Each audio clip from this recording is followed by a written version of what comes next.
지금 자 뷰를 상속해서 새로운 클래스를 하나 정의를 하고 있는 중이고요. 이닛 안에서 윈도우 매니저라고 하는 걸 참조하고 있습니다. 윈도우 매니저가 어떤 역할을 하는지를 지금 볼 수 있겠는데요.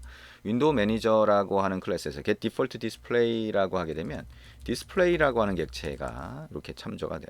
이런 코드를 쓸 경우가 여러분이 가끔씩 생길 수 있습니다. 한번 잘 보시면 되고요. 그러면 자 여기에 자 display with 이렇게 한번 해볼게요.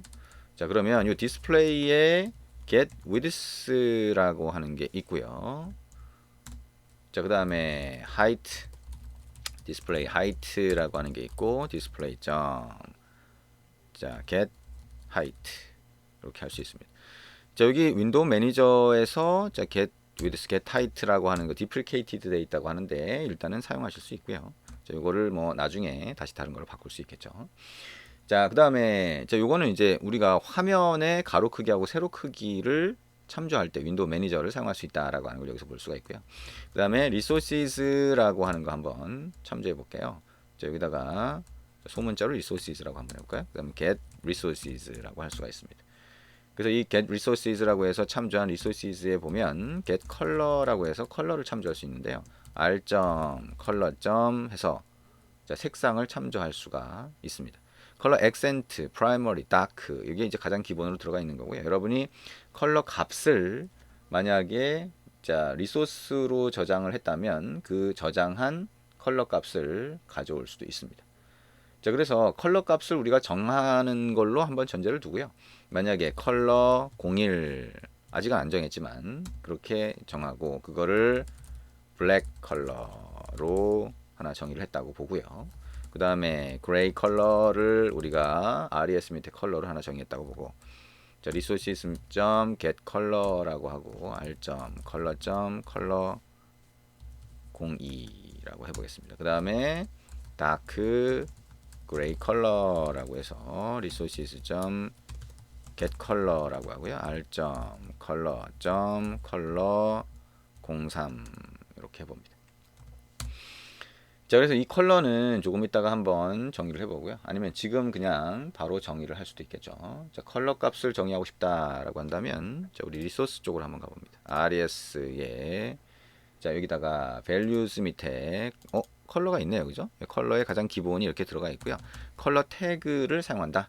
자 컬러라고 하고요. name이라고 하는 속성 넣고 우리 컬러 01이라고 넣었었죠. 자 이렇게 넣은 다음에 샵 FF000000 검은색이죠. 자, FF는 사실 빼도 상관없고요. 일단 우리가 자 ARGB라고 해서 자 투명도까지 같이 지정을 한다라고 하면 이렇게 넣을 수가 있습니다. 그 다음에 두 번째 샵 FF888888 그레이 컬러가 되겠죠. 자 회색이 될 거고요. 왼쪽에 컬러 그 색상이 보이니까 좀 더 이해하기가 쉬울 겁니다. 자 컬러 03이라고 하는 걸 넣고요. 자샵 FF 333333 이렇게 넣을 수가 있겠네요. 다크 그레이 이렇게 넣은 거고요. 자 그러면 우리가 다시 돌아가 보면 이 컬러 코드에 에러 표시가 있던 게 다 없어진 거를 확인할 수가 있습니다. 자 그럼 이제 우리 드러블 객체를 한번 만들어 볼게요. 자 여기다가 upper drawable이라고 하는 변수에는 new shape drawable 이렇게 해서 객체를 만들어서 먼저 할당을 하고요. 자, 이 쉐이프 드러블에는 쉐이프가 들어갑니다. 그러니까 쉐이프라고 하는 게 사각형 뭐 이런 것들 얘기한다 그랬죠. 그래서 rect 쉐이프로 해서 자, 쉐이프는 여러 종류가 있어요. 이미 정의된 게. 자, 그래서 그 중에 자, 사각형에 해당하는 rect 쉐이프 객체를 먼저 만들어 봅니다. 자, 우리가 이제 드러블이라고 하는 객체를 코드에서 지금 정의하는 걸 보고 있는 거고요. 같이 한번 해보고 있는 거고 XML 레이아웃에서 정의할 수도 있다라고 하는 거 생각을 하시면 됩니다. rectangle.resize라고 하고요. 자, 우리 display width와 display height 그 다음에 곱하기 2분의 3 이렇게 해봅니다. 자, 그 다음에 upper drawable이라고 하고요. 다시 set shape라고 해서 이 drawable에다가 지금 우리가 만든 자 rectangle이라고 하는 rect shape 객체를 설정을 해줍니다. 그 다음에 upper drawable.set bounds라고 해서 0, 0, width 그 다음에 height 곱하기 2분의 3인가요? 3분의 1인가요? 자 2분의 3 이렇게 넣어주면 되고요. 이게 display width가 되겠죠. 자 여기서 rect shape라고 하는 거의 크기 만든 대로 그대로 upper drawable에 set bounds를 해서 그 크기를 지정을 해준 겁니다. 자, 그 다음에 이제 로워 드러블이라고 하는 것도 만들 수가 있는데요. 로워 드러블에 대해서 밑에서 정의를 해봅니다. 자, 리니어 그레디언트라고 하는 게 그라데이션을 얘기하는 거고요. 그레디언트 이퀄 뉴 리니어 그레디언트로 만들어 봅니다. 여기다가 0, 0, 0, 자, 디스플레이 하이트 곱하기 2의 3 이렇게 넣고요. 그 다음에 그레이 컬러 넣고요. 블랙 컬러 넣고요. 그 다음에 여기다가 쉐이더라고 하는 거 한번 보죠. 쉐이더 점, 자, 타일 모드 점 클램프라고 넣어봅니다. 자, 클램프 방식을 쓰겠다라고 하는 건데요. 자, 여기에 페인트라고 해서 여기에 어퍼 드러블 점 get 페인트 객체를 하나 꺼내 보고요. get 페인트, 그 다음에 페인트 점 set shader 이렇게 합니다. 그 다음에 gradient 이렇게 한번 넣어보죠. 자, 그 다음에 로워 드러블이라고 하는 거를 new 로워 드러블로 하나 만들어 보고요. 자, 쉐이프 드러블이죠. 자, 쉐이프 드러블로 하나 만들어 보고요. 그 다음에 여기도 렉트 쉐이프라고 해서 자, 렉탱글 2라고 하는 객체로 만들어 봅니다. 자, 그리고 렉탱글 2. 자, 리사이즈라고 해서 자, 디스플레이 위드스, 디스플레이 하이트, 그 다음에 곱하기 3분의 1에 해당하는 크기로 해줍니다. 자, 어퍼 드러블에는 우리가 리니어 그레디언트라고 하는 걸 이용해서 그라데이션처럼 설정했나 보다 일단 생각할 수 있고요. 우리 결과를 보면 어떻게 설정이 된 거다라고 하는 걸 금방 이해할 수 있어요. set shape라고 하고요. rectangle 2 일단은 코드를 한번 이렇게 쭉 입력을 해볼게요. 자, lower dribble set bounds라고 해서 크기 설정을 하는 거죠. 그래서 여기다가 0, 자, display height 곱하기 2분의 3 위치에서 display width와 자, display height 이렇게 설정을 해봅니다. 자, 그리고 여기도 리니어 그레이던트 이렇게 넣을 수 있는데요. 여기다가는 그걸 좀 빼버릴게요. 그래서 자, 뭐 그건 그대로 넣지 않고 로워 드러블이라고 하는 거는 그대로 놔두도록 한번 하겠습니다. set bounds만 해서 이렇게 한번 놔보죠. 얘가 이제 어떤 형태로 보이는지 책에서는 이제 그 그라데이션을 조금 더 준 걸로 나오죠. 자, 그거는 여러분이 나중에 더 해보시면 되고요. 여기서 일단 중단하고 그 다음에 on draw라고 하는 거를 재정의 한번 해보도록 하겠습니다. override 메소드. 자, 책이랑 약간 다르게 코드를 여기까지만 일단 입력을 한 거다라고 보시면 되고요.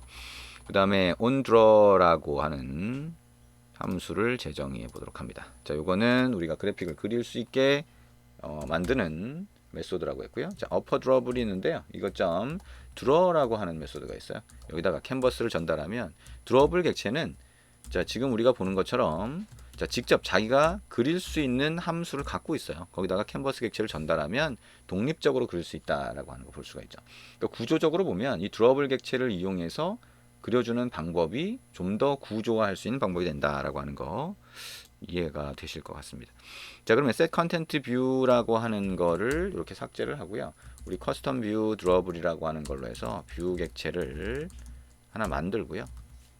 이렇게 만드시면 되겠죠. 그 다음에 set content view라고 하는 걸 이용해서 이 뷰 객체를 넣어주도록 합니다.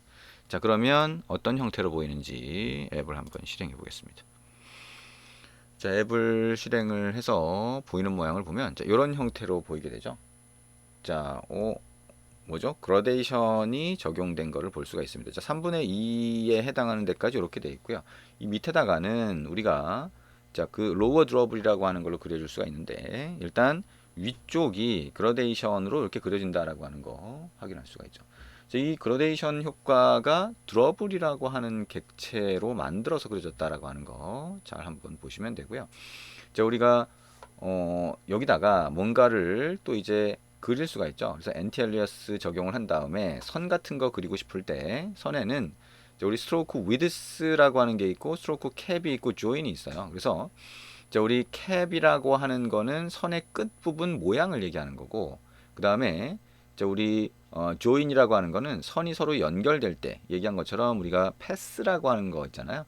패스라고 하는 거는 여러 개의 하나의 단위 선이 연결돼서 멀티라인 같은 거 또는 폴리라인 같은 것들을 구성하게 되는데 그 사이에 어떤 식으로 연결할 거냐. 왜냐하면 이렇게 선이 이렇게 굽어지는 경우 그 선 사이가 둥그렇게 되게 만들 거냐, 네모나게 되게 만들 거냐. 자, 이런 것들을 조인이라고 합니다. 그래서 그거는 책에 있는 대로 한번 그려보시면 여기에 선을 이렇게 그릴 수가 있을 겁니다. 선을 이렇게 그릴 수 있고 선의 끝부분 모양을 어떻게 할 건지 옵션으로 선택할 수 있고요.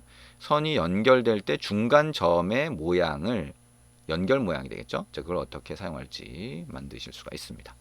자, 이렇게 우리 드러블을 이용해서 그리는 걸 봤고요. 우리가 그래픽을 그릴 때도 드러블 객체로 만들어서 그리면 훨씬 장점이 많겠네라고 하는 생각이 드셨을 겁니다. 왜냐하면 얘기한 것처럼 이렇게 하나의 단위 객체로 만들어서 그릴 수가 있고 이 단위 객체로 만들어서 그릴 수 있다 보니까 우리가 소위 모듈화 어떤 코드를 독립적으로 구분해서 놔둘 수 있는 그런 방법이 생기게 되죠. 그래서 드러블이라고 하는 게 안드로이드에서는 그래픽에서 상당히 중요한 부분이 됩니다. 자, 여기까지 한번 같이 만들어 봤습니다.